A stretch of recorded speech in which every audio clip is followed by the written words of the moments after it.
was just a note. A torn piece of paper, handwritten in shaky letters.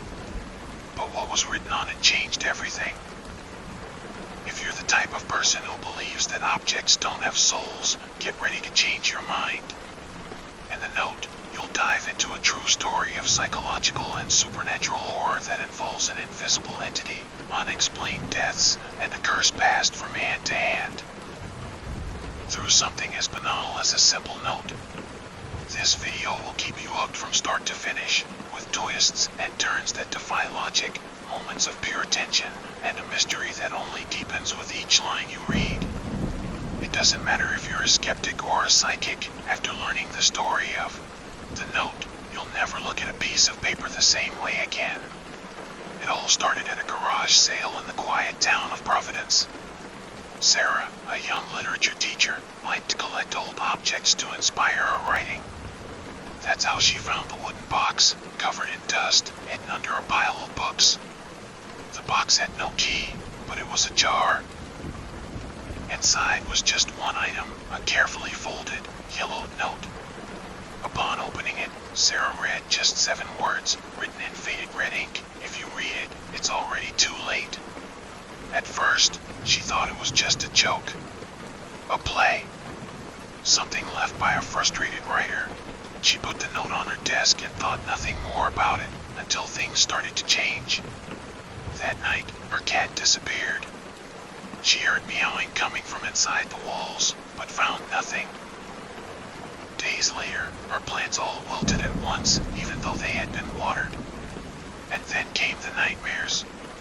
Always with the same figure, a faceless being, made of crumpled paper and long hands, who watched her from the corner of the room, without moving, until the note began to burn in her hands. Sarah began to feel constantly watched. Co-workers noticed that she was distracted, nervous. And then, her neighbor from the apartment next door died. A massive heart attack, according to the coroner. But what no one understood was why his wall was covered with hundreds of identical notes, all handwritten, all saying the same thing.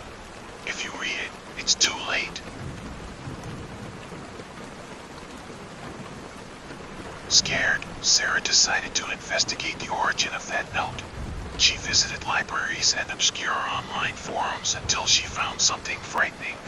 The note was part of a curse chain created in 1874 by a cultist named Elijah Ward.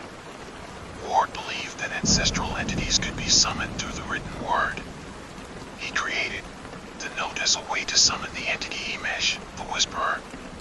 The curse was simple. Whoever reads the note invites Emesh to inhabit their dreams. If ignored, he waits. If acknowledged, he acts. And if the note is passed on, the soul of the next victim becomes the new carrier. Sarah didn't believe it, until she started seeing the figure in real life. In the mirror, in the car window, reflected on the computer monitor while she wrote. Always still, always waiting. Desperate, she tried to get rid of the note. She burned it, buried it, tore it up, but it always came back.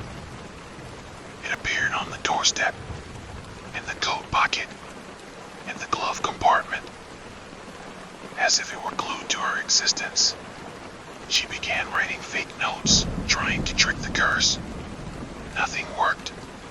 And every time the note reappeared, someone close to her died in a strange way. A classmate fell down the stairs at school. A delivery man had an accident in front of her house. An ex-boyfriend was found drowned in his own bathtub with red ink marks on his fingers. Sarah was running out of options. That's when she received an anonymous email. A single text file with no sender. In it, someone said, "You will only survive if you pass the note on to someone who trusts you blindly." Now, Sarah had an impossible choice. Either she lived in constant persecution until death, or she deceived someone close to her. In desperation, she wrote the note again by hand, imitating the original handwriting exactly. She folded it. She put it in an envelope.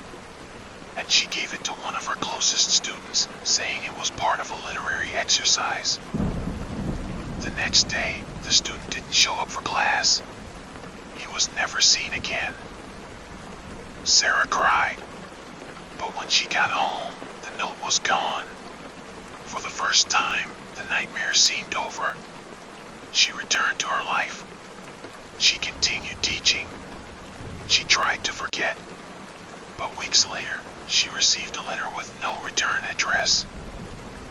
When she opened it, her heart stopped for a second. The same note, the same words, only now written in her own handwriting.